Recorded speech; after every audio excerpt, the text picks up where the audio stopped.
Thank you very much for the opportunity to talk a little bit about the book of the impact of political economy on character formation. It's interesting that when we invited participants to take part in this project and contribute chapters to the book, I remember I asked Professor Welker, shall we give them a definition of political economy? Because unlike the other social systems, education, law, health, it's very clear what you talk about. Political economy, it's a little bit difficult. And wisely, because of his experience in these things, he says, if we invite good people, it will emerge from the work. And although no specific definition or demarcation was provided up front, it does, this is my construction, it does emerge from the different contributors that late modern pluralistic societies are marked by a political economy of liberal capitalism. In this case, the word liberal refers to a democratic political order marked by the rule of law, which ensures the protection and enhancement of civil liberties like freedom of expression, freedom of movement, and freedom of association. Capitalism refers to a system of exchange via the free market, with some intervention by the state to set the broad rules of exchange and ensuring fair competition. First part of this book is about the interrelation among the social systems. As in the case of other social systems, it emerged from the chapters in this book that it is almost impossible to discuss political economy without an understanding of the integration and interdependence of different social systems. Several contributors argue, I think convincingly, that no society that pursues the common good would be possible unless there is some communication between political economy on the one hand and other social systems like law, education, and religion. This is not something new. This is exactly the assumption behind this whole project. The precondition for discussing the communication of values in political economy in tandem with these other systems is that each of these systems should be interpreted not from a positivistic standpoint, but as systems directed at moral ends based on specific underlying values, which is also clear from the introduction that Professor Welker and John wrote for each book.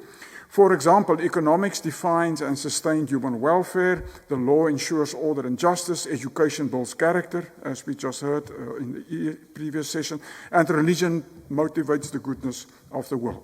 So in terms of Luhmann's autopoietic social systems, the communication and the reciprocal influence of political economy with systems like law, education, and the market are very, very important. I didn't know that this session would come after the previous one, so when I prepared, I said it's clear in the political economy book that all the contributors say for the political economy to function well, it needs a communication, it needs an education system that supports the kind of values that we would like in a democratic order. So we just saw that in the previous session. The second issue from this book, there are only 4, is framing the political economy from an ethical perspective. We had 2 very interesting chapters by Andreas Glaser, who is present here. He will say something more tomorrow. And my colleague from Stellenbosch, Amanda Gous, who is in a granted chair for women's studies at Stellenbosch University. And we put those 2 chapters first because we wanted to say the rest of the chapters, to which I will refer now, is framed in a way by a kind of ethical consideration. Let me start with Professor Glaser's chapter. The focus on institutions as mediators of value over and above personal character formation is very important. The Kantian question of what I ought to do should be augmented and expanded to include the question about what assemblage of good institutions we need to form to ensure the communication of values in a political economy. Good institutions in late modern democratic societies, he writes extensively, should at least demonstrate transparency, alterability, that means the potential to make changes to the system, and embody a comprehensive vision of a good life and a good society. And colleagues, when the Nobel Prize for Economics was announced this year, I immediately thought of Professor Glaser because they got their prize for showing that progress in nations happened, not because, I read here from the citation, why are nations successful? It is not down to climate, as sometimes argued, not geography, not culture, but because of institutions. Drawing on an extraordinary range of contemporary and historical examples from ancient Rome through the Tudors to modern-day China, these Nobel Prize-winning economists show that it is sound institutions that allow virtuous circles of innovation, expansions, and peace. And when I mentioned this to Professor Glaser, I said they should have given the prize to you, because you already wrote this a few. And then he made the remark that, sociologists normally think these things out, but then the prizes go to the economists. I don't know why. A second ethical view was from Amanda Gous. Her chapter is The Feminist Ethic of Care, based on her idea that late modern pluralistic societies in some respects show the distortion of liberal capitalism towards what she called, a term widely used, new liberalism, with its excessive focus on self-referential individualism, independence, competition as a means of progress, and in her case, very important, the commodification of care. These stand in direct contrast to values like reciprocity, interdependence, and responsiveness, which enable the building of a humane political economy. These latter values make up what one could call an ethics of care. And this care is not only applied to individuals, but also to caring institutions, a caring state, and for that matter, us as human beings caring for the planet, planetary care as part of a holistic vision of an ethics of care. The qualification of an ethics of care with feminist is to highlight the power asymmetry between the genders still prevalent in most democratic societies, where freedom and the enjoyment of freedoms are not equally distributed between different genders, even if we interpret it in broader than simply the binary sense of men and women. Care is most often relegated to unpaid work done by women. Many of them are guest workers, and this is not recognized for its value and its contribution to the economy. Instead of fostering what she calls precarity, one should strive for an inclusive ethics of care against which we can then measure the quality of our political economy. The third part of the book deals with an evaluation of liberal capitalism. And here a dissensus arose. And tomorrow Prof. Bittner will have a chance perhaps to speak a little bit more about it. And the reason is his paper, he argues that there is no ethos in liberal capitalism itself. It is a morally neutral system of exchange that regulates the allocation of resources. It is not the system itself that is at fault, but rather people with the freedom to choose and who sometimes select morally wrong paths of action. Prof. Bittner said, yes, we may critique liberal capitalism, for instance, for its inequality or ecological devastation, but that should not be directed at liberal capitalism itself, but rather against the abuse of the system by people with the freedom to make choices. An interesting philosophical point. Two case studies that I put in the book directly after Prof. Bittner's claim, I think are critical of this. One is an analysis of the global financial crisis, 2007 to 2010, that demonstrates the devaluing of virtue based on an amoral or non-normative view of markets in which the maximization of shareholder return is accepted as the main or sometimes the only measure of success. The remedy to this kind of political economy that had disastrous global consequences lied in education, empathy, the kind of idea of care, setting proper examples, and obviously making sure that the state enforces the rules in line with the law. The second chapter that is critical of at least one good example of ethics go wrong was Jonathan Cole's analysis of Twitter. And that was before my South African colleague. He's now an American citizen, so I don't need to worry. Elon Musk, he was in South Africa, but he's now American. Yeah. He bought Twitter and he called it X. This was before Jonathan's book. But Jonathan already at that point said, although Twitter is a communication platform that purports to promote open democratic communication. It is in fact structured and designed in such a way that it contributes to the malformation of human character. And you should read his chapter where he says, what is the marks of civil human communication? For instance, that I know who I'm talking to and I cannot hide behind anonymous things, because that creates a certain sense of social responsibility which is then absent from Twitter. It does this via the subversion of norms that guide constructive human communication. The Twitter case study highlights the fact that human communication is a key factor in building a sound political economic system. The contradiction in this case, it's interesting, is between a digital advertising company. Jonathan says Twitter or X is actually not a communication tool, it's an advertising company. And it actually gets higher returns from uncivil and anti and asocial communication. The reason is simple, because people click on that more times and therefore the revenue goes up. In that way you reward financially antisocial or asocial or uncivil human communication. In that sense then, liberal capitalism has an example of how things can go wrong.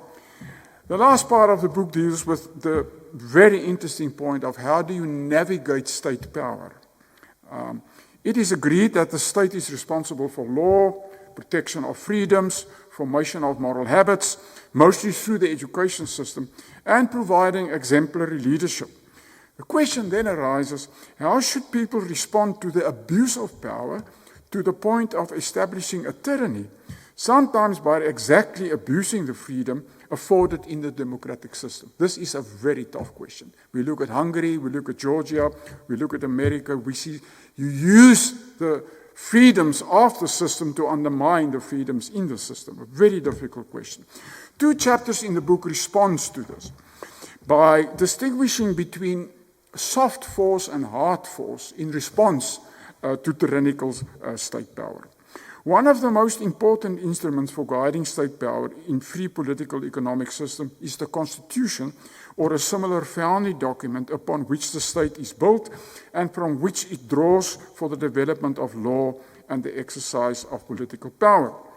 The case study on the public funding of private Christian schools in the United States by Chapman demonstrates the route towards soft force. So what you do is, when you observe the abuse of the democratic system, you use democratic means to resist that system. In this case, you call on the Constitution. But even here it is clear that constitutionalism does not necessarily present an amoral or neutral dispute settlement instrument. John, I think you would agree with this, because it is itself founded on certain values. That makes the call on issues like funding private Christian schools a very difficult one, because of the incommensurability of the strict secular assumptions against a kind of Christian view of education.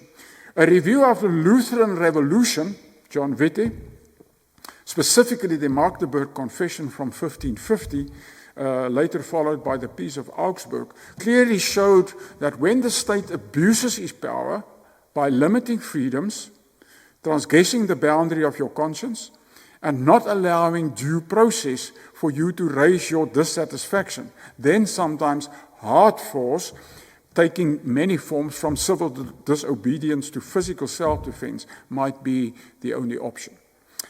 I now end off with the conclusion, and this is not in the book. When Michael asked me to prepare something, I said, what can I learn from the book if I would like to see whether democracy is under threat? And I must say I'm very touched by this. I think there's a richness in this book that tells us the story. And I will just mention them. You're all intelligent people. It's late in the afternoon, but let me mention them. There are 6 things. If you see any one of them or in combination happening in your society, you must know that the idea of a democratic civil order is under threat. Firstly, when democratic institutions are undermined or weak, it normally starts with the media, control over the media, and control over the legal system. So when democratic, Professor Glaser's argument, when democratic institutions are undermined or weak, you're in trouble. Secondly, when the system is not informed by a broad consensus about an ethic of solidarity, the care for people. specifically those that are weaker in society. When cooperation among social systems break down or they overtly contradict one another, so that your legal system and your education system and your economic system do not speak the same language, then you get confusion and, in a way, social disorder. Coming from South Africa, I understand this one. When powerful individuals set bad moral examples, they abuse their political power, but instead of creating exemplary examples, they create an atmosphere in which the broad populace agree to stuff like corruption or whatever the case might be. Fifthly, when human communication goes into a downward spiral of uncivility, and you can see that in political communication very easily. I've seen that in Africa quite a few times. When you call your political opponents hyenas or dogs, what you do is you dehumanize them with a language, and then you can kill them, because they lose their status, as it were, as full human persons. By naming them, you're dehumanizing them, and in that way your communication becomes the basis. And words are very, very powerful. Let me not tell you about Rwanda. Let me not tell you about South Sudan. Let me not tell you about northern Mozambique, where these things happen all the time. It's a reality. And lastly, the moment the state starts to overstep, and they normally try and do this, overstep the boundaries of its power. When the political system tries to tread outside of its confines set by the Constitution and the state, and try and impair the sovereignty of other spheres of society. But let's be positive, and I conclude. If these things are turned around, where these values in the positive sense are promoted and protected, the chances to establish and secure the public or the common good within the political economy of late modern societies seems to be enhanced. Thank you very much, Michael.